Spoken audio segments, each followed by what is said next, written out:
రాజధాని బిల్లు, రుణమాఫీ ఇవే ప్రధాన అజెండాగా ఏపీ శాసనసభ సాగింది.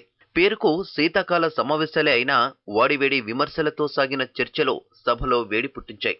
అధికార ప్రతిపక్షాలు ఎవరికి వారే పైచేయి సాధించే క్రమంలో మాటల తూటాలు పేలాయి. అసెంబ్లీ సమావేశాలు సంతాప తీర్మానాలతో మొదలయ్యాయి. తిరుపతి ఎమ్మెల్యే వెంకటరమణ మృతికి పాక్లోని ఆర్మీ స్కూల్లో విద్యార్థుల ఊచకోతకు సభ నివాళి అర్పించింది. మరుసటి రోజు హుదూద్పై చర్చ సందర్భంగా ఓ దశలో సభలో తుఫాన్ వచ్చినంత పనైంది. ప్రభుత్వ పనితీరుపై వాడివేడి సంవాదాలు చోటు చేసుకున్నాయి.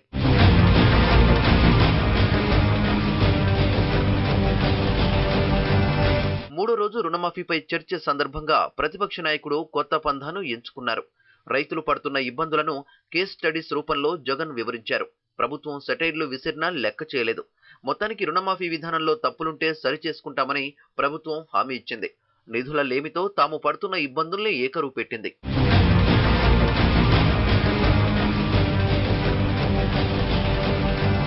ప్రభుత్వం ప్రతిష్టాత్మకంగా తెచ్చిన రాజధాని ప్రాంత అభివృద్ధి ప్రాధికార సంస్థ సిఆర్డీఏ బిల్లు 4వ రోజు మోజువానీ ఓటుతో సభ ఆమోదం పొందింది. రైతుల భూములతో రియల్ ఎస్టేట్ వ్యాపారం చేయొద్దంటూ జగన్ ఘాటు విమర్శలు గుప్పించగా, తుళ్లూరులో రాజధాని మీకు ఇష్టం లేదంటూ చంద్రబాబు కౌంటర్ ఇచ్చారు.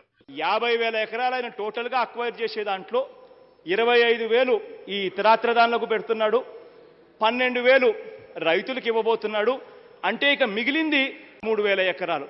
ఆ 13,000 ఎకరాలతో చంద్రబాబు నాయుడు గారు రియల్ ఎస్టేట్ వ్యాపారం చేయబోతున్నాడు అని చెప్పి నిస్సిగ్గుగా కూడా చెప్తా ఉన్నాడు. అధ్యక్ష, ఇప్పటి వరకు చేసిన రాజకీయం చాలు. ఇప్పటికైనా కలిసి రండి, అందరం కలిసి ఒక నూతనమైన రాజధానిని, ప్రజా రాజధానిని మనందరి కష్టంతో కట్టుకుందాం.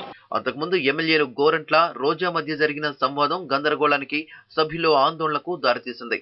సభ వాయిదా పడిన తర్వాత అసభ్య పదజాలంతో దూషించుకున్నారన్న టాక్ హాట్ టాపిక్ అయింది. దీనిపై కమిటీ వేసేందుకు సభాపతి నిర్ణయించారు. ఇక చివరి రోజు ప్రైమరీ సెక్టార్ మిషన్ కు సంబంధించి సీఎం చంద్రబాబు ప్రకటన చేశారు. రాష్ట్రంలోని కరువు పరిస్థితుల్ని, ప్రభుత్వ చర్యల్ని వివరించారు. అనంతరం కొల్లేరుపై వాడివేడి చర్చ జరిగింది. కాంటూరు సమస్య పరిష్కారానికి తమ సంపూర్ణ మద్దతు ఉంటుందన్నారు జగన్. అదే సమయంలో టీడీపీ, వైసీపీ మధ్య విమర్శల పర్వం నడిచింది. కనీసం ఇప్పటికైనా రాజకీయం చేస్తా ఉన్నా కూడా కనీసం ఆ కొల్లేరు ప్రజల మీద కాస్తో కూస్తో వీళ్ళకు ప్రేమ వచ్చినందుకు సంతోషం. కనీసం ఇప్పటికైనా నరేంద్ర మోడీ గారు అక్కడ ఉన్నారు. నరేంద్ర మోడీ గారిని ఆయన కూడా చేస్తానని చెప్పి సానుకూలంగా స్పందించిన నేపథ్యంలో ఆయన కూడా రిక్వెస్ట్ చేస్తాం. అందరం కలిసికట్టుగా రావడానికి కూడా సిద్ధంగానే ఉండాం.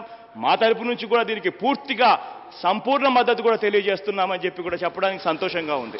ప్రొక్లైన్స్ పెట్టి, బాంబులేసి, భయభ్రాంతులు చేసి, నీచాతి నీచంగా ఒక పద్ధతి లేకుండా చేసి, ఆ రోజు మేము గట్టిగా ఇక్కడొచ్చి నిలదీస్తే దిక్కు తెలియకుండా ఆ జిల్లాకే పోలేమని భయంతోనే ఆ రోజు ఆ తీర్మానం పెట్టారు తప్ప ఇంకోటి కాదు. అధ్యక్ష, మొత్తం మీద 5 రోజుల సభలో 22 గంటల 54 నిమిషాలు చర్చ జరిగింది. సిఆర్డీఏ, వ్యాట్ వంటి 5 బిల్లులు సభామోదం పొందాయి.